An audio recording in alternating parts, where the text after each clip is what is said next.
Hello दोस्तों, मैं जितेंद्र द्विवेदी आपको स्वागत है चैनल पर है।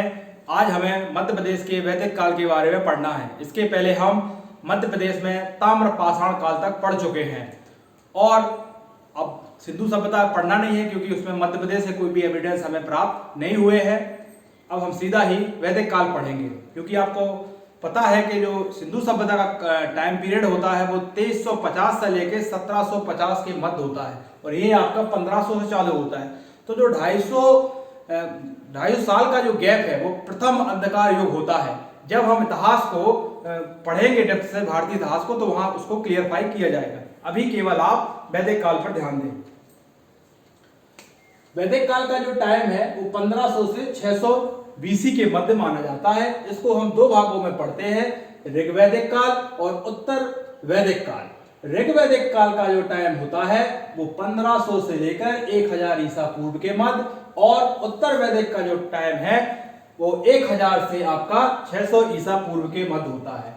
ये जो वैदिक काल होता है इसमें आर्यों का आगमन होता है और शुरुआत में जो आर्य होते हैं वो सब सैंधव प्रदेश तक ही रहते हैं। आपके जो आपके सिंधु, आपके चिनाब, सतलज, ब्यास जो नदियां हैं, सरस्वती तक, ये आपका जो पूरा सब सैंधव वाला प्रदेश है वहां आपके ऋग्वैदिक काल रहता है। और उत्तर वैदिक काल में जो आर्य होते हैं वो आगे बढ़ जाते हैं, गंगा यमुना द्वीप तक आ जाते हैं, यानी बिहार तक पूर्व दिशा में।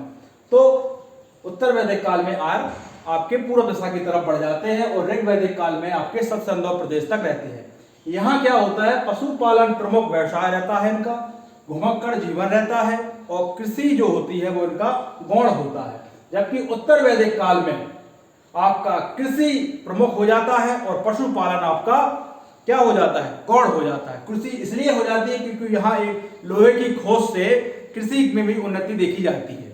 दूसरा एक चीज और देखने वाली बात है, यहाँ जो समाज था आपका ऋग्वैदिक काल का वो आपका जन, ग्राम, विश्व में डिवाइड था या कबीलों में, छोटे छोटे कबीलों में डिवाइड था। और राजा का जो भी चुनाव होता था वो समिति के द्वारा होता था। जो वहाँ सभा समिति, ब्रदर कुछ समितियां थी, उनके द्वारा ही राजा का एक निर्वाचन होता था। इसलिए कहीं ना कहीं राजा पर एक अंकुश था।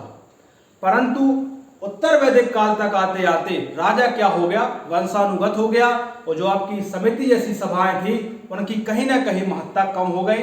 और जो राजा को स्वैच्छिक या इच्छा से जो वलीयकर नामक टैक्स देते थे आपके यहाँ शुरुआत में, वो अब यहाँ राजा उसको अपना अधिकार समझने लगा था। तो कहीं ना कहीं अब राजतंत्रात्मक व्यवस्था आपको उत्तर काल में देखने को मिलेगी। यहाँ गणतांत्रिक व्यवस्था भी रहती है कई जगह, परंतु राजतांत्रिक व्यवस्था जो आप देखोगे वो आप कहां देखोगे, उत्तर वैदिक काल में देखोगे, क्योंकि यहाँ जो राजा होता है वो अब स्वतंत्र हो जाता है।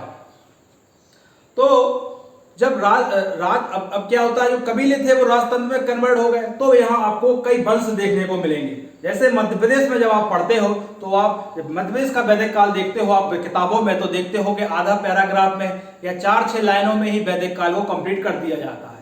क्यों? और वहां आपको समझ ही नहीं आता है कि कारोस वंश कहाँ है, आपका चंद वंश कौन है, एल वंश साम्राज्य क्या है, हयक वंश कौन है, इच्छाबाहु, सब मिक्सअप टाइप का हो जाता है और कुछ वहां समझ नहीं आता है। यहाँ कोशिश की जाएगी कि आप उन सभी राजवंशों को एक क्लियर किस तरीके से इंटरकनेक्ट है आपस में, वो आपको एक क्लियर हो जाए यहाँ। तो क्योंकि अब राजतंत्रात्मक व्यवस्था उत्तर वैदिक काल में प्रारंभ हो गई थी तो आपको मध्य प्रदेश में कुछ राजवंश भी देखने को मिलेंगे। अब हम देखते हैं, क्योंकि ऋग्वैदिक का जो कोई भी एविडेंस मध्य प्रदेश में नहीं मिलते हैं तो हम इसको यहाँ नहीं पढ़ेंगे। केवल आपको समझाने के दृष्टिकोण से यहाँ लिखा गया था, क्योंकि उत्तर वैदिक काल का जब हम कंपेयर करेंगे तो वो ऋग्वैदिक काल से करेंगे। आप देखते हैं कि जो हमें ऋग्वैदिक काल की जानकारी मिलती है वो हमें ऋग्वेद से मिलती है। जो 4 वेद होते हैं, ऋग्वेद, यजुर्वेद, सामवेद और अथर्ववेद, उनमें से जो ऋग्वेद होता है उससे हमें क्या मिलती है, यहाँ जानकारी मिलती है। इसी को आदि ग्रंथ भी कहते हैं ऋग्वैदिक काल में। आदि ग्रंथ माने मूल उसका, प्रारंभ उसका। और मध्य प्रदेश से संबंधित किसी ऐतिहासिक तथ्य का समावेश यहाँ नहीं है, यानी यहाँ मध्य प्रदेश के कोई भी एविडेंस प्राप्त नहीं हुए हैं ऋग्वैदिक काल के। कारण क्या? क्योंकि ये सभी जो क्षेत्र यहाँ के जो आर्य थे उनका क्षेत्र क्या था, सत सैंधव प्रदेश, तो वो आपके वही उत्तर पश्चिम तक ही सीमित थे। परंतु जब उत्तर वैदिक काल की बात करेंगे तो इसके विषय में हमें जो आपके अंतिम 3 वेद हैं, कौन कौन से, यजुर्वेद, सामवेद और अथर्ववेद जो आपके हैं, उनसे हमें जानकारी प्राप्त होगी। वहीं ब्राह्मण ग्रंथ की आवश्यकता क्यों पड़ी, कि जो वेदों में जटिलता है उसको सरलता से समझने के लिए हमें ब्राह्मण ग्रंथ की आवश्यकता हुई। वहीं आप आरण्यक देखते हैं, यहाँ दार्शनिक विषयों पर चर्चा होती है। उपनिषद, गुरु के पास शिष्य बैठकर जो गूढ़ रहस्यों को समझता है वो उपनिषद हो गया, वहीं वेदांत हो गया। तो इन सब से जो जानकारी प्राप्त होती है वह किसकी, उत्तर वैदिक काल की। अब हम देखेंगे मध्य प्रदेश में इसके एविडेंस कहां प्राप्त हो रहे हैं। देखिए आप, इतने ब्राह्मण ग्रंथ में कुछ अनार जातियों का उल्लेख है, जिनमें निषादों, आपने देखा है रामायण में निषादों का जिक्र हुआ है, का उल्लेख विशेष रूप से मध्य प्रदेश का। देखिए आप, सतपुड़ा विंध्याचल के जंगलों में क्या करते थे, निवास करते थे। तो आपको अब उत्तर वैदिक काल के एविडेंस मध्य प्रदेश में देखने को मिल गए कि सतपुड़ा और विंध्याचल में निषाद जातियों, जो आपकी अनार जातियां थी, वो यहाँ निवास करती थी। वहीं जो आर्य थे उनका आगमन महर्षि अगस्त के नेतृत्व में नर्मदा घाटी में होता है। यादवों का झुंड आता है और वहीं से आपके आर्य आना प्रारंभ हो जाते हैं मध्य प्रदेश में। अब हमें उन राजवंशों को देखना है मध्य प्रदेश में जो कुछ जनश्रुतियों के आधार पर लिखा गया है, जो आपकी पुराणों महाकाव्यों में उनका जिक्र होता है। वो मध्य प्रदेश के कौन कौन से क्षेत्रफल में थे और वो हमें देखना है। जैसे आप देखेंगे, सबसे पहले कारोश वंश, कई बार देखा हुआ अपने किताबों में कारोश वंश देखने को मिल जाता है, पर यही समझ नहीं आता कि कारोश वंश आखिरकार कहां से आया। अब देखें आप, जो मनु होते हैं आपके अंतिम, और इनकी पत्नी शत्रुपा, जो मनुष्य परंपरा के अंतिम मनुष्य थे, ये जो उस समय प्रलय या बाढ़ आई थी तो वहां केवल मनु और उनकी पत्नी शत्रुपा बचे हुए थे। उनसे 10 पुत्र और 1 पुत्री हुई, और उन्हीं से ये वंशों का क्या हुआ, एक क्रम प्रारंभ होता है। मनु को वैवस्वत कहते हैं, इनकी पत्नी आप लिख लेना शत्रुपा है, और पुत्र 10 और 1 पुत्री इला है। ठीक, अब एक पुत्र का नाम होता है कारुष, एक पुत्र का नाम होता है कारुष। इसके ही नाम पर कारुष वंश की क्या होती है, स्थापना होती है। वर्तमान में जो कारुष है आपका, वो रीवा, यानी वर्तमान में रीवा वाला क्षेत्र पड़ता है, जो कि आपका वघेलखंड है। क्या है, वघेलखंड के जो एक साम्राज्य का उदय होता है वो होता है कारुष वंश। तो आपके मध्य प्रदेश में वघेलखंड कहाँ हुआ, कारुष वंश का उदय हुआ।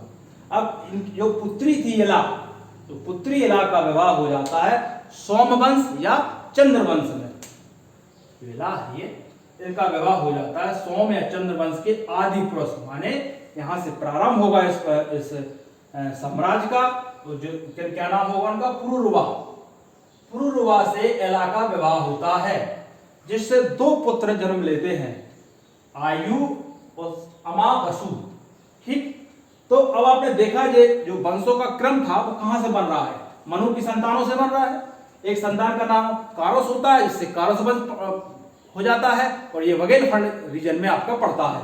दूसरा, एक पुत्री का विवाह होता है आपके सोमवंश, उसी को एल साम्राज्य भी कहते हैं और चंद्रवंश भी कहते हैं।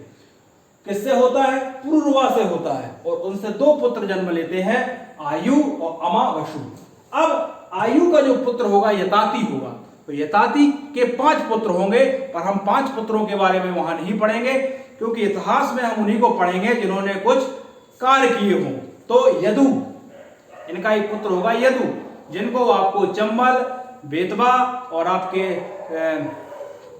केन वाला क्षेत्र, जिसको सुक्तामती भी कहते हैं, ये क्षेत्र किनको मिलेंगे, आयु के पुत्र, आयु का हुआ इताति, इताति का पुत्र हुआ यदु।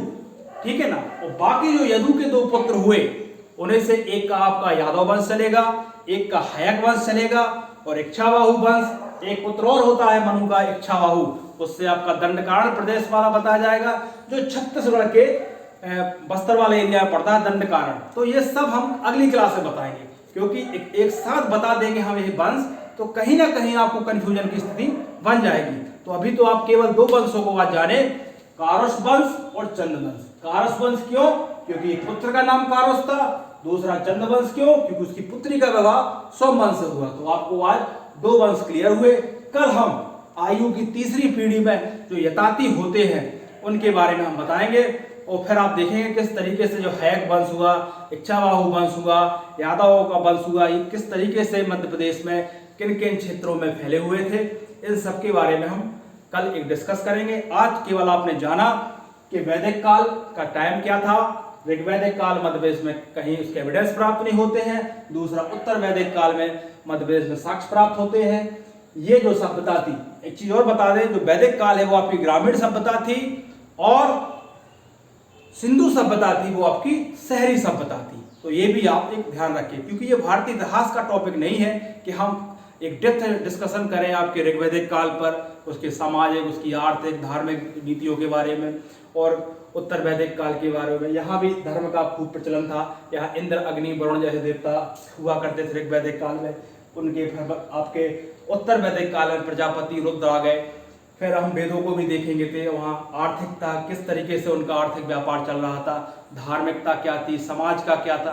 परंतु ये विषय आपका भारतीय इतिहास का हो जाता, हमें केवल एमपी में देखना है कि उसके हमें एविडेंस कहाँ प्राप्त हुए और कौन कौन से राजवंश हुए जो वैदिक काल की हमने आपके पुराणों और महाकाव्यों की अनुसूची के आधार पर देखा है। तो क्योंकि एमपी की हिस्ट्री कुछ इसी तरीके से ही हमें डिजाइन करना है, तो वो हम लेके चल रहे हैं। अब जो हम कल बताएंगे वो जो आपके कुछ वंश बचे हुए हैं, क्योंकि अब एल साम्राज्य का विभाजन होगा, यताति अपने पुत्रों में एल साम्राज्य का विभाजन करेगा, वो देखेंगे। फिर किस तरीके से हायक वंश होता है, उसमें आपके कौन कौन से प्रसिद्ध राजा थे, इस तरीके से हम वंशों को भी कंप्लीट करेंगे और वैदिक काल को भी कंप्लीट करेंगे। आज के लिए इतना ही, धन्यवाद।